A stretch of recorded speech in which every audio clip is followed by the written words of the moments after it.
আসসালামু আলাইকুম। আমি পাপড়ি খন্দকার। কেমন আছেন সবাই? আশা করছি অনেক ভালো আছেন। আলহামদুলিল্লাহ আমি অনেক ভালো আছি। এই ভদ্রলোককে দিয়েছিলাম নারিকেলটা ফাটাই দিতে। তো উনি নারকেলটা ফাটাচ্ছে না। মনে হচ্ছে বউয়ের মাথায় বাড়ি দিচ্ছে। এত আস্তে নারিকেলের মধ্যে বাড়ি দিলে কি নারিকেল ফেটে যায়? তো যাক তারপরও কেন জানি না ফেটেছে। তো নারিকেলের পানিটা রেখে দিচ্ছি। নারিকেলের পানিটা আমার খুব ভালো লাগে, আমি খাই। মানে খেতে ভালো লাগে আরকি। তো রেখে দিচ্ছি। নারিকেলটা এত বেশি বড় ছিল যে অনেকটা পানি হয়েছে। তো নারিকেলটা আমার পাশের বাসার এক ভাবি দিয়েছিল। নারিকেল অনেক বড়, আবার বেশ পুরাট ভালো আরকি। একদম ঝুনা নারিকেল যেটাকে বলে, বেশি পাকা নারিকেল আরকি। খুব মিষ্টিও ছিল, পানিটাও অনেক ভালো লেগেছিল। তো নারিকেল কিন্তু এত বেশি পছন্দ করতাম না, এখন করি। আর আমার বাবার বাড়িতে নারিকেলের গাছ ছিল অনেক বেশি, অনেক নারিকেল হতো। প্রায় হচ্ছে ১৫০ নারিকেল হতো আরকি। তো দেখা যায় মানে সেই সময় নারকেল কিন্তু একদমই পছন্দ করতাম না। ভালো লাগতো না খেতে। তো এখন তখন বেশি ছিল তাই হয়তোবা এমনটা হয়েছে। এখন একদম মানে একদমই নারিকেলের গাছ নেই। শুধু একটা নারিকেলের গাছ আছে। তবে খুব বেশি নারিকেল দেয় না, অল্প নারিকেল দেয়।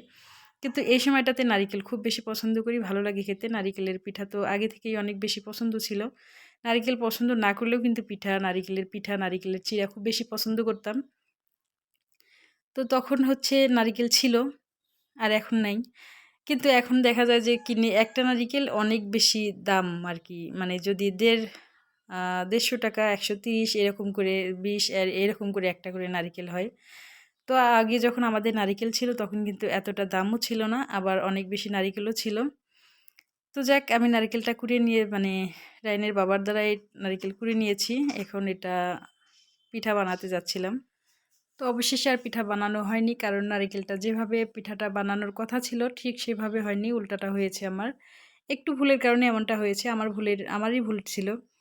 তো যাক এটা কিন্তু নষ্ট হয়নি, খেয়েছি। কারণ এর মধ্যে অনেকটা মসলা দিয়েছি, আবার হচ্ছে আ দুধ দিয়েছি অনেকটা, তারপর গুড় দিয়েছি। তো নষ্ট তো হওয়ার নয়। এটা অনেক বেশি ঝুরঝুরে করা লাগতো। সেখানে অনেক বেশি নরম হয়েছে। যার কারণেই পিঠাটা আর করতে পারিনি। তো যাক পরবর্তীতে যদি পিঠাটা বানাই তাহলে অবশ্যই আপনাদের সঙ্গে শেয়ার করব। আমি নারিকেল দিয়ে অনেক ধরনের পিঠা বানাতে পারি আরকি। তো পরবর্তীতে কোনো এক সময়ে তা দেখাবো। আজকে উম দেখাতে পারছি না। তো সবাই ভালো থাকবেন, সুস্থ থাকবেন। আমাদের জন্য অবশ্যই দোয়া করবেন। আল্লাহ হাফেজ। আসসালামু আলাইকুম।